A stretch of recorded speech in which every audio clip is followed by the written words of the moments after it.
So hindi na din naman po siya new. Pero parang may mga expectation ba yung mga tao pag nalalaman nila yun and parang feeling mo kailangan mo galingan kasi dala-dala mo yung pangalan. May pressure ba ang Of course. pagiging Aguinaldo? I think po may some part naman po na of course kailangan ko din po maging representable po since descendant din po ako doon po sa family namin. And ako pa lang po siguro po isa po ako sa first na tumutong po dito sa showbiz. I think po may onting pressure naman po. Pero I think ina-enjoy ko lang po para mag-grow po ako and organic po lang.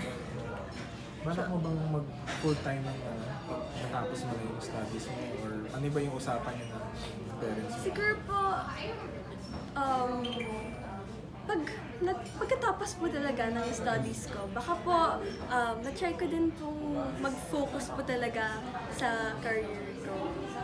And ngayon naman po, masaya naman po ako na nag-enjoy po ako. Very motivated po dahil na po sa mga inspirations ko. Hobby lang niya kasi hindi niya talaga kailangan yung ano. Ay, diba? hindi naman po. Sa yaman niya. Tawag dito, yung high school ka, no? High school, anong grade? Grade 10 po. Grade 10. Saan? International British Academy sa US. Yung paulit naman yung sagot mo dun sa tanong niya tungkol sa pagiging Aguinaldo. No, yung sagot mo raw sa pagiging Aguinaldo. May pressure ba? Hindi, okay na yung unang tanong ko. Yung, ano nga ba yung tanong? Yung alam na lang na ikaw ay Aguinaldo, anong reaction mo doon? Anong naging reaction ng mga nakakaalam na Aguinaldo ka?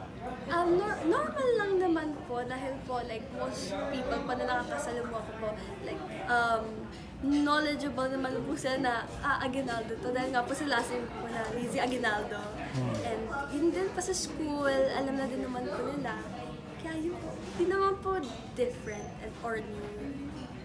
Pero very May advantage honored po. ba or disadvantage ang pagiging Aguinaldo? I think it's an advantage naman po for me. Kasi super honored po ako na dalayin po yung name namin sa showbiz. And na po, yun nga po nabanggit ko din po kanina na first time or isa po ako sa mga tumungtong po dito sa showbiz. Na-apo na ng di ba? First president. Ayun. Thank you. Thank you po.